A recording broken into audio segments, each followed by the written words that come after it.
నమస్తే, welcome to clear cut with Raka. ప్రముఖ వార్తాపత్రికల్లో వచ్చినటువంటి ప్రధాన అంశాలకు సంబంధించి సమగ్ర విశ్లేషణ అందించడానికి మనతో పాటు Bharat today output editor senior journalist అయినటువంటి రాకా సుధాకర్ గారు ఉన్నారు. మరి సార్తో మాట్లాడే ముందు హెడ్లైన్స్ ని ఒకసారి చూద్దాం. నేడు గుంటూరు జిల్లాలో చంద్రబాబు పర్యటన, అచ్చంపేట జన్మభూమి కార్యక్రమంలో పాల్గొననున్న సీఎం. పంచాయతీ ఎన్నికల్లో బీసీ రిజర్వేషన్ల తగ్గింపుపై నేడు హైకోర్టులో విచారణ, ఆర్డినెన్స్ ను కొట్టివేయాలని ఆర్ కృష్ణయ్య పిటిషన్. కేరళ బంద్ కు పిలుపునిచ్చిన శబరిమల రక్షణ సమితి, శబరిమల ఆలయంలోకి మహిళల ప్రవేశంపై నిరసన. దేశవ్యాప్తంగా ఉధృతమవుతున్న శీతలగాలులు, పలు ప్రాంతాల్లో కనిష్ట ఉష్ణోగ్రతల నమోదు.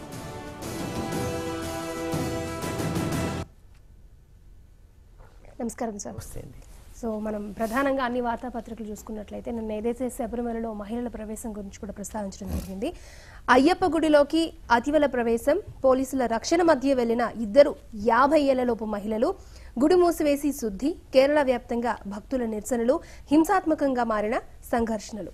సో చూడొచ్చు మనం. సో వాళ్ళు ఉదయం 3:38 ఆ టైంలో ప్రవేశించారు. నల్ల డ్రెస్ దుస్తులు ధరించి మాస్కులు కట్టుకుని మరి వాళ్ళకి పోలీసులు కూడా భద్రత కల్పించారు. ఏదైతే పినరయి ప్రభుత్వం చెప్తుందో హైకోర్టు ఆదేశాలు మేము పాటిస్తాము, ఎవరు వచ్చినా కూడా సెక్యూరిటీ కల్పించి మేము కూడా దర్శనం చేయిస్తామంటున్నారు. సో ఈ వాదనని చాలా మంది విహెచ్పి నేతలు కానివ్వండి, బజరంగ వాళ్ళు కానివ్వండి చాలా తీవ్రంగా ఖండించారు. ఉద్దేశపూర్వకంగానే మత విశ్వాసాలపై దెబ్బతీస్తోందంటూ కేరళ ప్రభుత్వంపై మండిపడుతున్నారు. ఓవరాల్ గా ఇవన్నీ ఎలా చూడాలంటారు? అక్కడికి వెళ్ళిన వాళ్ళలో నాకైతే భక్తి కనిపించలేదు. మీరు భక్తితో కనుక వెళ్ళినట్లయితే సరే, మందిర ఆచారాలు ఇవన్నీ పక్కన పెట్టినా కూడా వెళ్ళిన వాళ్ళలో భక్తి ఉందా లేదా అన్నది, వాళ్ళు దేవుని మీద భక్తితో వెళ్తున్నారా అన్నది ప్రధానమైనటువంటి ఇష్యూ. అక్కడ అది కనపడలేదు. భక్తి లేకుండా అక్కడికి వెళుతున్నారు అంటే కేవలము వాళ్ళు ఒక పట్టుదలతోటి ఒక వివాదాన్ని సృష్టించే దృక్పథంతో వెళ్తున్నారని మనం అర్థం చేసుకోవాలి.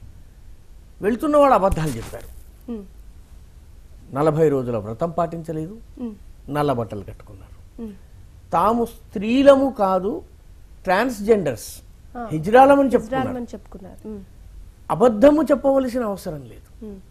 కోర్టు మహిళలకు దర్శనం యొక్క, సుప్రీంకోర్టు దర్శనం చేసుకునేటువంటి హక్కును కల్పించినప్పుడు మేము లాఠీలు తింటాం, దెబ్బలు తింటాం, మా హక్కును మేము ఇది చేసుకుంటామని వాళ్ళు వెళ్ళి ఉన్నట్లయితే నేను వాళ్ళని అభినందించి ఉండేవాడిని. వ్యతిరేకతను తట్టుకుని కూడా మేము మా దేవుణ్ణి చూడటానికి వెళ్తున్నాం అన్నటువంటి భక్తిని వాళ్ళు ప్రదర్శించి ఉంటే చాలా బాగుండేది. కానీ వాళ్ళు మోసం చేశారు. మేము హిజ్రాలమని చెప్పారు. హిజ్రాలకు మందిరంలో ప్రవేశంలో ఎటువంటి నిషేధం లేదు. మహిళల ప్రవేశం నిషేధం కాదు. ఇది మనం చాలా మంది చేస్తున్న తప్పు. శబరిమలలో మహిళల ప్రవేశానికి నిషేధము లేదు. శబరిమల టెంపుల్లో మీకు 8 ఏళ్ళ 10 ఏళ్ల వయసు వరకు అనుమతి ఉంది. ఆ తర్వాత 50 ఏళ్ళు దాటిన తర్వాత అనుమతి ఉంది. ఆ మధ్య వయసు ఉన్న వాళ్లకు మాత్రమే అనుమతి లేదు. కాబట్టి మహిళల ప్రవేశం ఉంది, ఒక నిర్ధారిత వయస్సు ఉన్నటువంటి మహిళలకు ప్రవేశం లేదు. ఈ విషయాన్ని ఇదేదో మహిళలకు వ్యతిరేకము అన్నటువంటి ప్రచారం చేసి మహిళలకు ప్రవేశము అని ఒక కట్టు కథనాన్ని ప్రచారం చేయడం జరుగుతుంది. వెళ్ళినటువంటి వాళ్ళు గనక భక్తితో వెళ్ళున్నట్లయితే, లాఠీ దెబ్బలు తిని కూడా మేము దర్శనం చేస్తామని అని ఉన్నట్లయితే నేను వారి హక్కుని గౌరవించి ఉండేవాడిని, వాళ్ళ అధికారాన్ని గౌరవించి ఉండేవాడిని, ఎవరైనా కూడా వాళ్ళని అభినందించి ఉండేవాడు. కానీ వీళ్ళు అబద్ధాలు చెప్పారు. మేము ట్రాన్స్జెండర్స్ అని చెప్పారు. తర్వాత తెల్లవారుజామున వెళ్ళి అక్కడ రహస్యంగా విఐపి మార్గం నుంచి వెళ్ళి, అందరూ భక్తులు వెళ్ళేటువంటి మార్గం కాకుండా వేరే మార్గం ద్వారా వెళ్ళారు. ఇదంతా కూడాను ప్రత్యేకంగా హిందువుల మనోభావాల్ని గాయపరచాలని ఎవరో పని కట్టుకుని నడుము కట్టి చేసినటువంటి పనిలాగా కనిపిస్తోంది. దాని పరిణామం ఈరోజు కేరళలో అశాంతి, హింస, అలజడి, బంధు పిలుపులు ఇవన్నీ నడుస్తున్నాయి. కేరళలో సాధారణ సమాజం, మార్క్సిస్టు కుటుంబాలకు చెందిన వాళ్ళు కూడా ఈ శబరిమల విషయంలో ప్రభుత్వం అనుసరిస్తున్నటువంటి తీరుని తీవ్రంగా వ్యతిరేకిస్తున్నారు. ఇది కేరళలో ఉన్నటువంటి కమ్యూనిస్టు ప్రభుత్వము ప్రగతిశీలమైనది కాదు. ఎందుకంటే కమ్యూనిస్టు పార్టీ టాప్ లీడర్షిప్లో మహిళలు లేరు. ముందు శబరిమలలో మహిళలకు ప్రవేశం కల్పించే ముందు వాళ్ళు కమ్యూనిస్ట్ పార్టీలో మహిళలకు సరైనటువంటి సముచితమైనటువంటి గౌరవమైనటువంటి స్థానాన్ని ఇచ్చి ఉంటే బాగుండేది. స్కూలు టీచర్లని, గవర్నమెంట్ ఉద్యోగుల్ని, అంగన్వాడీ మెంబర్లని, సెల్ఫ్ హెల్ప్ గ్రూప్ మెంబర్లని తీసుకొచ్చి రోడ్డు మీద మానవహారాలు కట్టడం వల్ల వారు ఏమీ సాధించలేరు. ముస్లింలు మసీదులో ప్రవేశం లేని ముస్లింలు శబరిమలలో మహిళల ప్రవేశం కావాలని కోరటం విడ్డూరము. అంటే ఈ డబుల్ స్టాండర్డ్స్ నిన్న ఎక్స్పోజ్ అయినాయి. మేము కోర్టు ఆదేశాలని పాటించామని చెప్తున్న వాళ్ళు ముళ్ళ పెరియార్ విషయంలో కోర్టు ఆదేశాలు ఎందుకు పాటించడం లేదు? గిరిజన భూముల విషయంలో కేరళ ప్రభుత్వం ఎందుకు కోర్టు ఆదేశాలని పాటించడం లేదు? కాబట్టి ఇది సెలెక్టివ్ అప్రోచ్, కేవలము ఒక వర్గపు మనోభావాల్ని గాయపరచాలన్నటువంటి దురుద్దేశంతో కూడినటువంటి ప్రయత్నం. కాబట్టి దీన్ని సమాజం ఖండిస్తున్నది. దీన్ని ఏదో విశ్వ హిందూ పరిషత్, బజరంగ దళ్ మాత్రమే ఖండిస్తుందని మీరు భావిస్తే పొరపాటు. హిందూ సమాజం ఖండిస్తున్నది. కేరళలో ఈరోజు రోడ్డు మీదకి వచ్చిన వాళ్ళందరూ విశ్వ హిందూ పరిషత్ కారు, బజరంగ దళ్ కారు. ఎందుకంటే కేరళలో బీజేపీకి 10% కన్నా ఎక్కువ ఓట్లు ఈ రోజు లేవు. కేరళలో ఈనాటికి కూడా బలం ఉన్నది కమ్యూనిస్టులకి, కాంగ్రెస్ పార్టీకి. కాంగ్రెస్ పార్టీ వ్యతిరేకిస్తోంది. రమేష్ చెన్నితల కాంగ్రెస్ పార్టీ శాసన సభాపక్ష నాయకుడు, ఆయన వ్యతిరేకించారు. కాబట్టి యావత్ హిందూ సమాజం కేరళలో వ్యతిరేకిస్తోంది. ఇదేదో బీజేపీ ఆర్ఎస్ఎస్కి సంబంధించినటువంటి విషయమని ఎవరైనా ప్రచారం చేసినా అది అబద్ధము. యావత్ హిందూ సమాజానికి సంబంధించి. రెండవది, ఈ రకంగా ప్రవేశింపజేయటం వల్ల, అబద్ధాల ద్వారా, మోసం ద్వారా ప్రవేశింపజేయటం ద్వారా ఏం సాధించుతున్నట్టు? నిన్న రాత్రికి కేరళలో మహిళల యొక్క సమానత్వం పెరిగిపోయిందా? కేరళలో ఒక ముస్లిం ఒక ఈడవ కులానికి చెందినటువంటి మహిళ ముఖ్యమంత్రి అవుతానంటే ఆమె పార్టీ నుంచి బయట పంపించేశారు కమ్యూనిస్టులు. గౌరీ అమ్మన్, 90 సంవత్సరాల గౌరీ అమ్మన్, పార్టీ కోసం జీవితం అంతా త్యాగం చేసిన గౌరీ అమ్మన్కు పదవి ఇవ్వడానికి సిద్ధపడలేదు, మందిరంలో ప్రవేశానికి మాత్రం వీళ్ళు చేస్తున్నారు. సో ఈ డబుల్ స్టాండర్డ్స్ నిన్న ఎక్స్పోజ్ అయినాయి. నిజానికి వాళ్ళ యొక్క డబుల్ స్టాండర్డ్స్, 2 నాలుకల ధోరణి, వాళ్ళ యొక్క డబుల్ స్టాండర్డ్స్ నిన్న ఎక్స్పోజ్ అయినాయని అనుకోవాల్సి ఉంది. అంటే సార్, మెజారిటీ ఆఫ్ పీపుల్ ఎవరైతే శబరిమలలో 50 ఏళ్ల లోపు మహిళల ప్రవేశాన్ని వ్యతిరేకిస్తున్నారో, ఏదైనా ఒక ప్రభుత్వం రాష్ట్రం బాగుండాలి, ఎలాంటి అల్లర్లు ఉండకూడదు, అభివృద్ధి జరగాలి అని ఆలోచించేవారు ఇలాంటివి ఉద్దేశపూర్వకంగానే చేస్తూ నిజంగా పినరయి ప్రభుత్వం హిందూ వ్యతిరేక ప్రభుత్వం అంటూ కూడా కొంతమంది ఆరోపిస్తున్నారు కదా సార్. ఇలాంటివి చేయడం ఎందుకంటారు? నిజానికి సుప్రీంకోర్టు తీర్పునిచ్చిన తరువాత సుప్రీంకోర్టుకి మతపరమైన అంశాల్లో జోక్యం చేసుకునే అధికారం ఉందా లేదా అన్న విషయాన్ని మనం చర్చని కూడా పక్కన పెడదాము. సుప్రీంకోర్టు ఆదేశించింది, ఈ దేశంలో సర్వోచ్చమైనటువంటి న్యాయస్థానం అది కాబట్టి వాళ్ళ ఆదేశం ప్రకారం మహిళలకి ప్రవేశం కల్పించాలి. ప్రభుత్వాల బాధ్యత కూడా అది. ప్రభుత్వాలు కూడా దానికి సానుకూలమైనటువంటి వాతావరణాన్ని సృష్టించాలి. ఈ పద్ధతి కాదు. స్త్రీలను హిజ్రాలని చెప్పడము, వాళ్ళని మోసపూరితంగా లోపల తీసుకెళ్ళటము, వేరే మార్గాల్లోంచి తీసుకెళ్లడము ఏం సాధిస్తున్నట్టు? సో ఇక్కడ ప్రశ్న మహిళల ప్రవేశము ఉండాలా వద్దా అన్నది కూడా మనం పక్కన పెడదాం. రాకూడదు, 50 ఏళ్ల లోపు ఉన్నటువంటి మహిళలు రాకూడదు. తీర్పు ఇచ్చింది సుప్రీంకోర్టు, తీర్పుని మనం గౌరవించాలి కాబట్టి మహిళలు ప్రవేశించవచ్చు. కానీ ప్రవేశించే విధానం ఏమిటి? దానికి మిగతా సమాజం నుంచి ఏ రకమైనటువంటి మద్దతును కూడగట్టుకోవాలి? ప్రజా మద్దతు లేకుండా చేసేటటువంటి ప్రయత్నాల వల్ల వాళ్ళు సాధించాలనుకున్న లక్ష్యాలు, మహిళా సమానత్వం గురించి వాళ్ళు మాట్లాడుతున్న దాని గురించి నిజంగా వాళ్ళకి తపన ఉన్నట్లయితే ఈ పద్ధతిలో ప్రవేశింపజేయకూడదు. There are other ways. వాటిని ముందు సమాజాన్ని దానికి సంసిద్ధం చేయాలి, ఆచార వ్యవహారాలని అధ్యయనం చేయించాలి, ఆ గుడి ధర్మకర్తల్ని ఒప్పించాలి, యావత్ సమాజంలో దీని పట్ల వ్యతిరేకత రాని పరిస్థితిని కల్పించాలి. ఇష్టమున్న మహిళ స్వేచ్ఛగా వెళ్లి దర్శనం చేసుకొచ్చే వాతావరణం కల్పించినప్పుడు ప్రభుత్వం విజయం సాధించినట్టు. దొంగతనంగా, మోసపూరితంగా హిజ్రాలని చెప్పి తీసుకెళ్లడం ఏదైతే ఇది సరైన, అంటే మీరు వెళ్ళొద్దన్నారు, మేము వెళ్ళొచ్చాము, నువ్వు అన్నావు కాబట్టి మేము పంతానికి వచ్చి మేము చేశాము, ఇది సరైన దృక్పథం కాదు. సుప్రీంకోర్టు ఆదేశాలని పాటించే విధానం ఇది కాదు. సుప్రీంకోర్టు చెప్పినటువంటి మాటను పాటించేందుకు సమాజంలో కన్సెన్సస్ని కూడా, ఏకాభిప్రాయాన్ని కూడా నిర్మాణం చేసే దిశగా ప్రయత్నాలు జరిగి ఉండాల్సింది. ఆ ప్రయత్నాలు చేయకపోవటం అనేది మార్క్సిస్టు ప్రభుత్వం చేసినటువంటి అతి ఘోరమైన తప్పిదం. దానివల్ల కేరళలో చాలా శాంతియుతంగా ఉండేటువంటి కేరళలో పరిస్థితులు దిగజారేటువంటి ప్రమాదం ఉంది.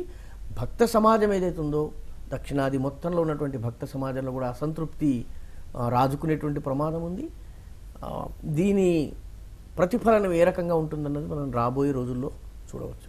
ఓకే, ప్రభుత్వం పైన ఏదైనా ఎఫెక్ట్ పడే అవకాశం ఉందంటారా ఈ శబరిమల? 5 ఏళ్ల వరకు అయితే పడదు, ఎందుకంటే వాళ్ళ పరిపాలన ఉంది, వాళ్ళకి మెజారిటీ ఉంది, వాళ్ళ ప్రభుత్వం ఉంది, ప్రభుత్వం కొనసాగుతుంది 5 ఏళ్ళు. రాజకీయము అన్ని అంశాలను రాజకీయంగా చూడటం అనేది కూడా సరైనటువంటి విధానం కాదు. మతముకి రాజకీయానికి సంబంధం ఉండకూడదు. మతపరమైనటువంటి అంశాల్లో మీకు ఒక ఉదాహరణ ఇస్తాను. బ్రిటిష్ ప్రభుత్వం ఈ దేశంలోకి వచ్చిన తర్వాత మొట్టమొదటిసారి ప్లేగు వ్యాధి వచ్చినప్పుడు ప్రభుత్వము ఇళ్లలోకి చొరబడి ప్లేగు వ్యాధి ఉన్న వాళ్ళని తీసుకెళ్లి హాస్పిటల్స్లో ఉంచేందుకు ప్రయత్నం చేసింది. అప్పటి వరకు మన వాళ్ళు ఈ అలోపతిక్ హాస్పిటల్స్కి వెళ్ళేవాళ్ళు కాదు. మహారాష్ట్రలో జోర్ జబర్దస్తిగా ఇళ్లలోకి ప్రవేశించడం, తలుపులు బద్దలు కొట్టడం, ప్లేగు వ్యాధి పేషెంట్లను తీసుకువెళ్లడము, హాస్పిటల్లో పారేయడం, ఇంట్లో వాళ్ళని చూడనివ్వకపోవడం, దీనికి వ్యతిరేకంగా ప్రజలు తిరుగుబాటు చేశారు. అనంత లక్ష్మణ్ కన్హరే అనే 16 ఏళ్ల కుర్రవాడు బ్రిటిష్ ఆఫీసర్ని హత్య చేశాడు. రెండవసారి ప్లేగ్ వచ్చేటప్పటికి బ్రిటిష్ ప్రభుత్వం తన తప్పిదాన్ని గుర్తించింది. మత పెద్దలు, సమాజ పెద్దలు, రాజకీయ నాయకులు వీళ్ళందరినీ కలుపుకుంది. కలుపుకోవడం వల్ల లోకమాన్య బాలగంగాధర్ తిలక్ ఈ విషయంలో బ్రిటిష్ ప్రభుత్వానికి సహకరించి ప్రజలకు చెప్పారు, లేదు లేదు ప్లేగ్ ఉన్నటువంటి పేషెంట్లను తీసుకెళ్లాలని.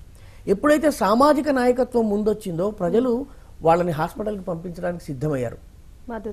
ప్రాణాంతకమైన ప్లేగ్ విషయంలోనే ప్రజల సహకారం కావాలి.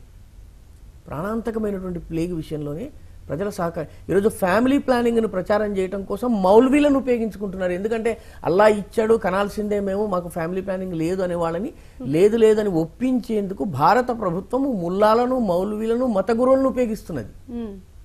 అట్లాంటప్పుడు శబరిమల విషయంలో కూడా ఈ రకమైనటువంటి ఏకాభిప్రాయ సాధన కోసము ప్రయత్నం చేసి ఉండాల్సింది, విచ్ వాస్ నాట్ డన్. దాని పరిణామము ఈరోజు కేరళలో ఉన్నటువంటి అశాంతి. ఇది సరైనటువంటి పద్ధతి కాదు. రైట్ సార్, ఇంకో విషయం తీసుకున్నట్లయితే నిన్న ఏదైతే పార్లమెంట్లో రాఫెల్పై చర్చ జరిగింది, దానికి సంబంధించి రాఫెల్పై రచ్చరచ్చ, పారికర్ పడక గదిలో దస్త్రాలు, గోవా మంత్రి రానే చెప్పారంటూ కాంగ్రెస్ ఆడియో విడుదల చేసింది. లోక్సభలో వాద ప్రతివాదులు, నకిలీదన్న అధికార పక్షం, పార్లమెంటరీ దర్యాప్తునకు ప్రభుత్వం తిరస్కరణ. సో మనకు తెలిసిందే సార్. సో రాఫెల్ యుద్ధ విమానాల కొనుగోలుపై సాగుతున్న ఆరోపణలు ప్రత్యారోపణలు కొనసాగుతూనే ఉన్నాయి. ఒక పక్క డిఎంకే వాళ్ళు దాని కావేరీ జలాల గురించి కూడా ఆరోపణలు చేస్తున్నప్పటికీ కూడా ఇదైతే నిజంగా రచ్చరచ్చ అని చెప్పుకోవచ్చు. ఓవరాల్గా ఈ ఇష్యూని ఎలా చూడాలంటారు? అలాగే రాహుల్ గాంధీ కూడా ప్రధానితో ముఖాముఖికి రెడీ అంటూ కూడా చెప్పారు కదా సార్, దాని గురించి ఒకసారి రాహుల్ గాంధీ గారిని మనోహర్ పర్రికర్ గారి పడక గదిలోకి పంపిస్తే బాగుంటుంది. ఇంతకన్నా ఈ విషయంలో చెప్పేది ఏమీ లేదు. ఒకసారి ఆయన పడక గదిలోకి వెళ్ళి సెర్చ్ చేసుకోమని చెప్పాలి. అంతకు మించి, ఎందుకంటే సుప్రీంకోర్టు చెప్పింది, న్యాయస్థానాలు చెప్పినాయి, రకరకాల ఆర్మీ అధికారులు చెప్తున్నారు.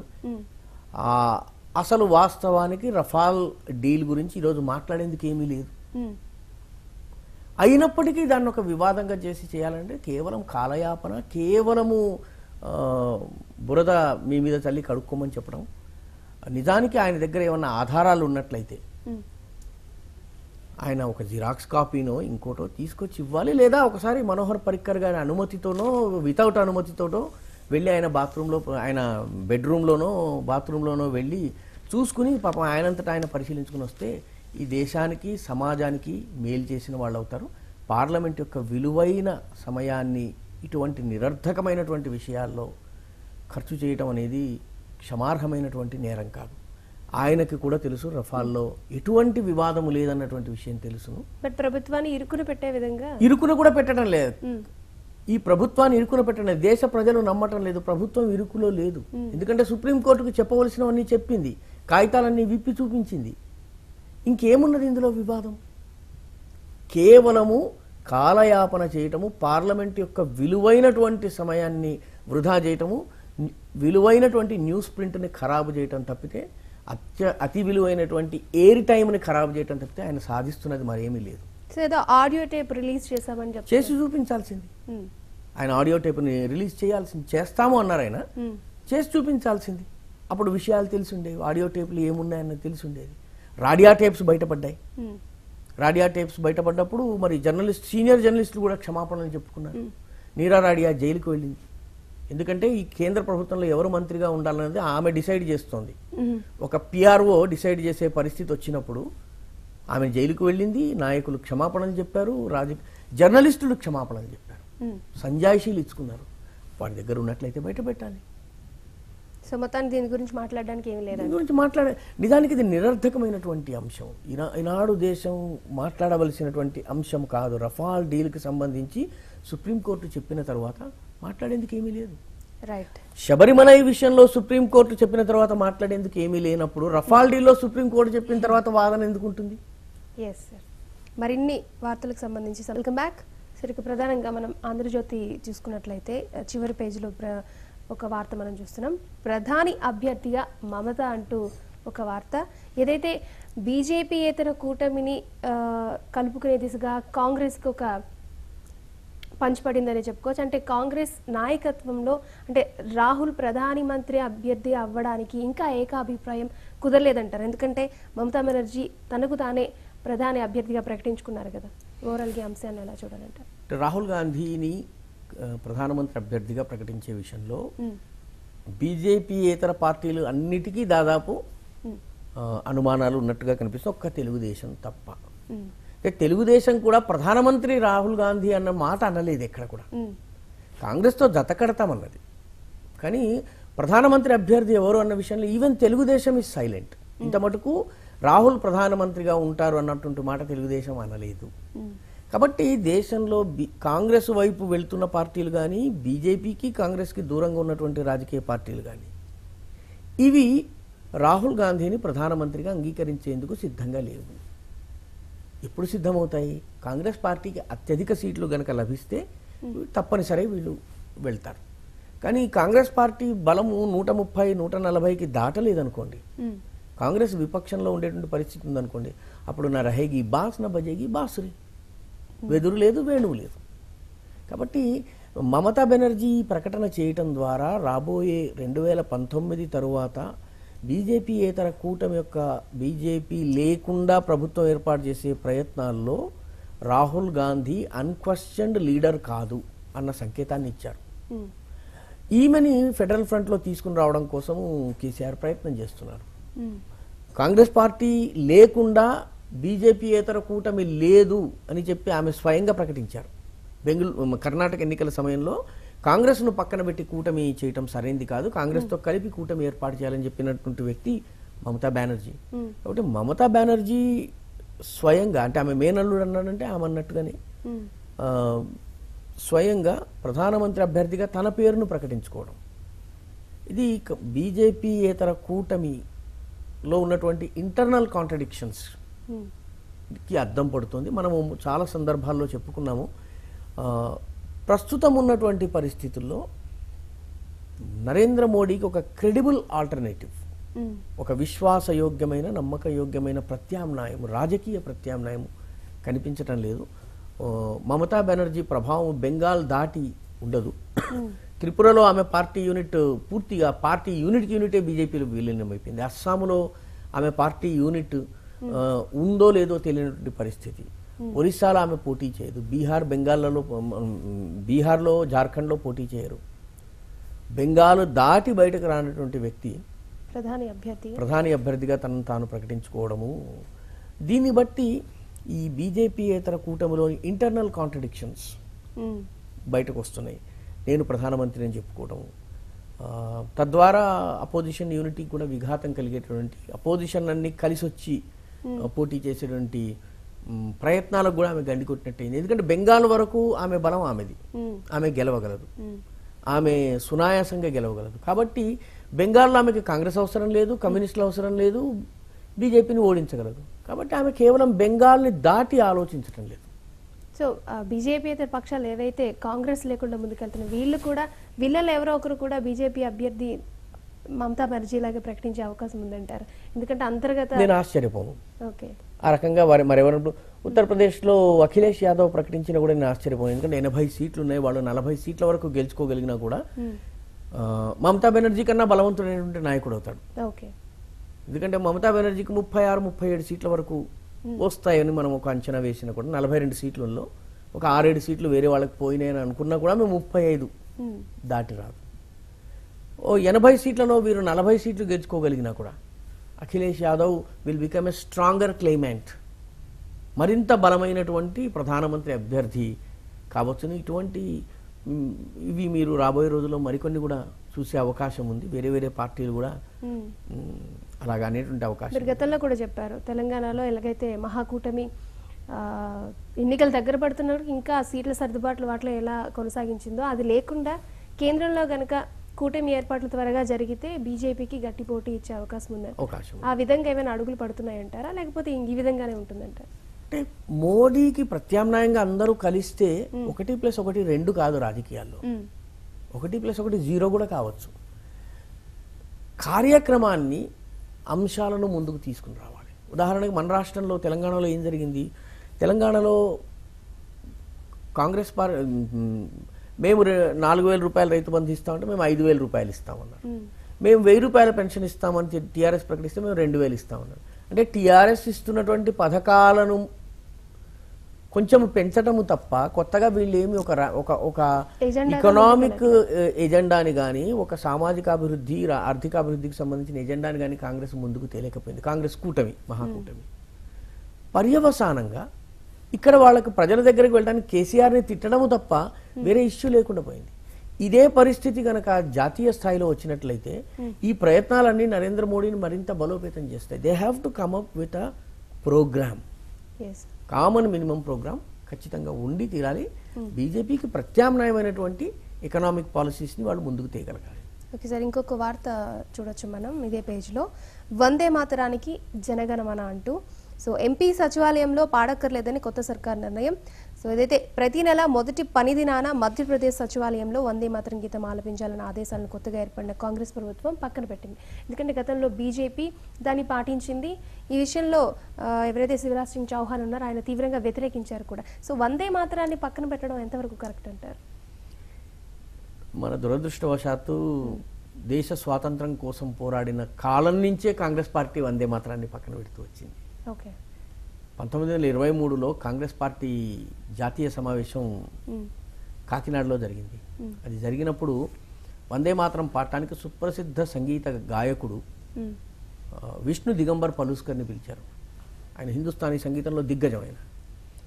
అప్పుడు కాంగ్రెస్ అధ్యక్షుడు మౌలానా మహమ్మద్ అలీ ఆయన వందే మాతరం అని ఎత్తగానే విష్ణు దిగంబర్ పలుస్కర్ పాట అందుకోగానే ఆయన బయటకు వేదిక దిగి వచ్చేసేసాడు.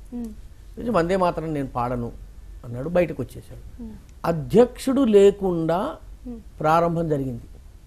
విష్ణు దిగంబర్ పలుస్కర్ నేను వందే మాతరం పాడేందుకు వచ్చా, నేను పూర్తిగా పాడతానని చెప్పి పూర్తి వందే మాతరం 5 చరణాల వందే మాతరం 5 చరణాల వందే మాతరాన్ని ఆయన పాడారు. అప్పటి వరకు పాడేవారు. తర్వాత కాంగ్రెస్ పార్టీ 5 చరణాలు వద్దు, 1 చరణం మాత్రం పాడితే చాలు అని మనం ఇప్పుడు జాతీయ గీతంగా మనం ఏదైతే పాడుతున్నామో నేషనల్ సాంగ్గా వందే మాత్రం 1 చరణం మాత్రమే ఉంది. తరువాత చరణాల్ని ఎత్తేశారు, వాటిని ఎవరు పాడరు. త్వం హి దుర్గా దశ ప్రహరణ ధారిణి కమలదల విహారిణి వాణి విద్యాదాయిని నమామి త్వాం కమలాం అమలాం అతులాం ఇలా ఉంటుంది. ఈ మిగతా భాగాలన్నీ కూడా తీసేశారు. అదే పరంపరని ఇప్పుడు కమల్నాథ్ ప్రభుత్వం కొనసాగిస్తుంది. వందే మాతరం నెలకొక్కసారి పాడితే వాళ్ళ కొంపలు మునిగిపోయినట్టుగా భావించటము ఇది రాజకీయ దివాళాకోరుతనము. దేశంలో జాతీయవాదాన్ని దేశభక్తిని పెంపొందించే ప్రయత్నానికి విఘాతంగా మనం భావించాలి. 15 సంవత్సరాలు ఎవరికీ లేనటువంటి అభ్యంతరము ఈరోజు హఠాత్తుగా కమల్నాథ్ ప్రభుత్వానికి కాంగ్రెస్ ప్రభుత్వానికి ఎందుకు వచ్చింది? ఆ పార్టీ అమలు చేస్తుంది కాబట్టి మనం చేయకూడదు. వందే మాతరాన్ని జాతీయ గీతంగా ఎన్నుకున్నది కాంగ్రెస్ ప్రభుత్వం. మన రాజ్యాంగంలో మనం ఎన్నుకున్నాం. రాజ్యాంగంలో ఎన్నుకున్నటువంటి పాట పాడడానికి కూడాను దానిలో కూడాను కోనా సెక్యులరిజం కనిపించడం, దానిలో కూడాను ముస్లిం ఓట్లు కనిపించడం ఇది చాలా దురదృష్టకరమైనటువంటి విషయంగా మనము భావించాలి. ఇటువంటి నిజానికి ప్రభుత్వము అక్కడ రైతు ఆత్మహత్యల ఇష్యూ మీద ఎన్నికల్లో పోటీ చేసింది, గెలిచింది. వాటి గురించి మాట్లాడాలి. వాటి గురించి మాట్లాడకుండా వందే మాత్రం మీద పడటం ద్వారా ఏవో గుప్పెడు ముస్లిం ఓట్లు ఏవో వస్తాయన్నటువంటి ఒక దురాశ పేరాశ మాత్రమే కనిపిస్తుంది. మధ్యప్రదేశ్లో రైతులు ఆత్మహత్య చేసుకుంటున్నారు. ఈ రోజు కూడాను ప్రభుత్వం వచ్చిన తర్వాత కూడాను ముందు దాన్ని వాళ్ళు అడ్రస్ చేస్తే బాగుంటుంది.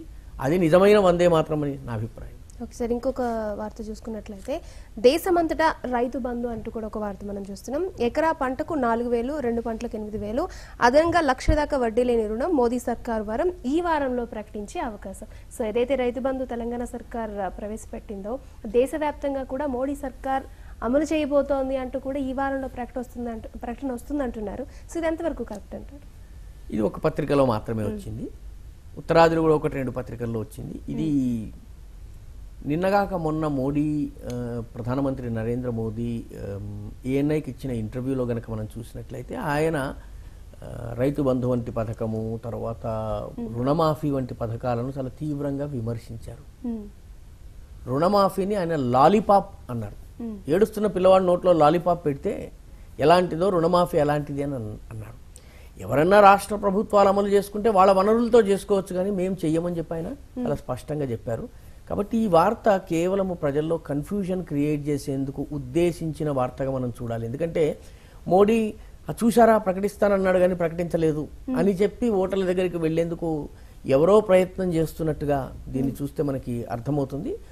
మోదీ ఆలోచన విధానం తెలిసినటువంటి వ్యక్తులు ఎవరైనా కూడా దీన్ని నమ్మే అవకాశం లేదు. ఎందుకంటే గుజరాత్లో 12 సంవత్సరాలు ముఖ్యమంత్రిగా ఉన్న కాలంలో రాయితీలను ఆయన ప్రోత్సహించలేదు.